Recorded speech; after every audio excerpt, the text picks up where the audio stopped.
Welcome students. Today I will start the framing. The next topic in Unit 2 is framing. The data link layer needs to pack bits into frames. So it will basically pack the bits into frames so that each frame is distinguishable from another frame. So data link layer needs to pack bits into frames. All the bits that are there in the zeros and ones will be packed into frames. Framing in the data link layer separates a message from one source to a destination or from other messages to other destination by adding a sender address and a destination address. Means by adding a sender address and a destination address, frames will be separated from each other. The destination address defines where the packet is to go. The sender address helps the recipient acknowledge the receipt.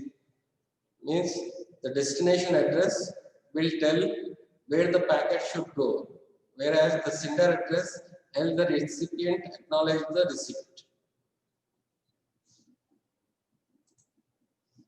Whole message could be packed in one frame. When a message is divided into smaller frame, single bit error affects only that small frame. So when the message is divided into small frames, the errors will affect that small frame only, that which can be retransmitted without any problem, without transmitting the whole message. We can transmit only the affected frames. Frame can be of fixed or variable size. Fixed size framing. In fixed size framing, there is no need for defining the boundaries of the frame. So the size itself can be used as a delimiter. Means in fixed size framing, there is no need for defining the boundaries. We don't need to define the start of the frame, end of the frame, etc. It can be done using a fixed size only. The fixed size itself will give the size of the frame. An example of this type of framing is the ATM, wide area network. ATM stands for asynchronous transfer mode. This is used for framing, which uses frames of fixed size called cells. The ATM uses fixed size frames. Those are known as cells. Cells in ATM. Now coming to variable size framing. In variable size framing, we need a way to define the end of the frame and the beginning of the frame. So in the variable framing, we need to define the end of the frame as well as the beginning of the frame. Historically, two approaches were used for this purpose. Two approaches are used. First one is character-oriented approach and the second one is bit-oriented approach. These are the two approaches used for variable size framing. First one, character-oriented approach. In character-oriented protocol, data to be carried are 8-bit characters from a coding system such as ASCII. So from a coding system such as ASCII, it carries 8-bit character.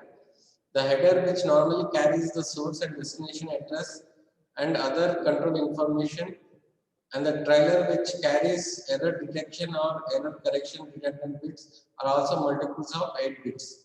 All the header, the trailer are consist of 8 bits only, multiples of 8 bits. To separate one frame from the next, an 8-bit 1-byte flag is added at the beginning and the end of a frame. So to separate one frame from the next, an 8-bit flag is added at the beginning and the end of the frame. The flag composed of protocol-dependent special characters signal the start or end of a frame. The flag which signals the start or end of the frame consists of special characters. It consists of special characters. Character-oriented framing was popular when only text was exchanged by data link layer. So character-oriented framing was popular when only text was exchanged by the data link layer. The flag could be selected to be any character not used for text communication. So the flag that is selected, it can be of any character which is not used generally during the text exchange of data. So this is the character oriented protocol. Here we have flag, header, trailer and flag along with data from upper layer, which is of variable number of characters. This is of variable number of characters. This is of variable number of characters. When we send other types of information such as graph, audio and video, any pattern used for the flag could also be part of the information. So we are using a special character for flag. So when we send the data such as audio, video or graphs, it can be part of the frame also. If this happens, the receiver, when it encounters this pattern in the middle of the data, think it has reached the end of the frame. So when this happens, it assumes that it has reached the end of the frame. To fix this problem, a byte stuffing strategy was added to character-oriented framing. To fix such a problem of special character within the data frame, a byte stuffing strategy was added to character-oriented framing. Byte stuffing. In byte stuffing or character stuffing, a special byte is added to the data section of the frame when there is a character with the same pattern as the flag. So in byte stuffing or character stuffing, a special byte is added to the data section of the frame when there is a character with the same pattern as the flag. The data section is stuffed with an extra byte. This byte is usually called the escape character, which has a predefined bit pattern. So it will be usually byte stuffing will be done using a special character, which is known as escape character, which has a predefined bit pattern. Whenever the receiver encounters the escape character, it removes it from the data section and treats the next character as the data, not a delimiter flag. Whenever the receiver encounters the escape character, it removes it from the data section and treats the next character as data, not a delimiter flag.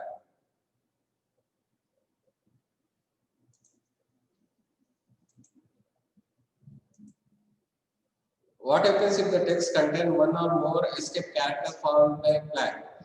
So if it contains one or more escape characters followed by a flag like this, if it contains one or more escape characters followed by the flag, one or more escape characters like this, then the receiver removes the escape character but keeps the flags. The receiver removes the escape character but it keeps the flag, which is incorrectly interpreted as the end of the frame, which will be interpreted as the end of the frame, which is wrong. To solve this problem, the escape character that are part of the text must also be marked by another escape character. So when there is an escape character in the data, that escape character must also be marked by another escape character. In other words, if the escape character is part of the text, an extra one is added to show that the second one is part of the text.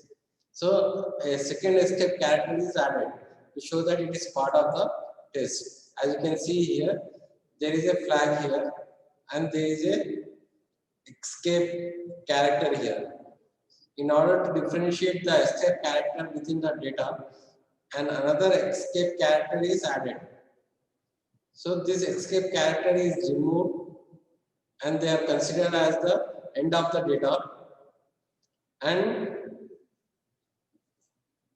the data will be passed to the upper layers, and data will be passed to the upper layers. Byte stuffing. Character-oriented protocols present another problem in data communication. It presents character-oriented protocols present another problem. What is the problem? The universal coding system in use today, such as Unicode, have 16-bit and 32-bit characters that conflict with 8-bit characters. So in character-oriented protocols, we are using 8-bit, but nowadays we are using 16-bit and 32-bit in universal coding systems. So that is another problem. We can say that in general, the tendency is moving towards the bit-oriented protocol. So in order to end this problem, whether it is 8-bit, 16-bit or 32-bit, we move towards the bit-oriented protocols. Now next one is bit-oriented protocol. In a bit-oriented protocol, the data section of a frame is a sequence of bits to be interpreted by the upper layer as text, graphic, audio, video, and so on. So there will be sequence of bits which is interpreted by the upper layer as either text, graphic, audio, video, or any other sample data. However, in addition to the data and possible trailers, we still need a delimiter to separate one frame from the other. So in order to separate the data, we need delimiter to separate from one frame from the other frame. Most protocols use a special 8-bit pattern flag. They use a flag, 8-bit pattern flag, 0, 1, 1, 1, 1, 1, 1, 0 as a delimiter to define the beginning and the end of the frame. So to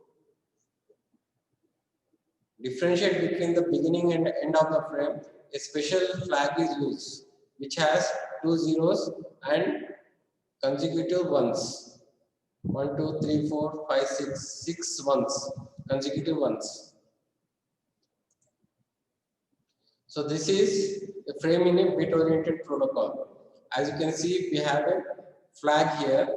Flag here is 0 followed by 6 ones, followed by 0. This is a special flag, bit-oriented character, which indicates the flag. Followed by it has a header and the variable number of bits which is given or which came from the data from the upper layer. Followed by there is a trailer there. Followed by the flag. This flag can create the same type of problem we saw in the byte-oriented protocol. That is, if the flag pattern appears in the data, we need to somehow inform the receiver that this is not the end of the frame. So if the flag pattern appears in the data, then there will be a conflict. In order to overcome that conflict, we need to somehow inform the receiver that this is not the end of the frame. This is actually the data, not the end of the frame. We do this by stuffing one single byte instead of one byte. One single bit to prevent the pattern from looking like a flag. So we will do this by stuffing one single bit to prevent the pattern looking like a flag. The strategy is called bit stuffing. This type of strategy we call it as bit stuffing. In bit stuffing, if a 0 and 5 consecutive 1 bits are encountered, an extra 0 is added. So in this, if 5 consecutive 1s are encountered, an extra 0 is added to differentiate it from the data and the flag. This extra stub bit is eventually removed from the data by the receiver. So the receiver will remove the extra bit which is added. So this is how the data from the upper layer, it consists of more than 5 consecutive ones. So once 5 consecutive ones are there, a 0 bit is added. Like this, a 0 bit is added and another 0 bit is added here. So these bits are eventually removed by the receiver so that the data will not be assumed to be the flag. The data will not be assumed to be the flag. This is how bit stuffing works. With this, framing topic is completed. Thank you.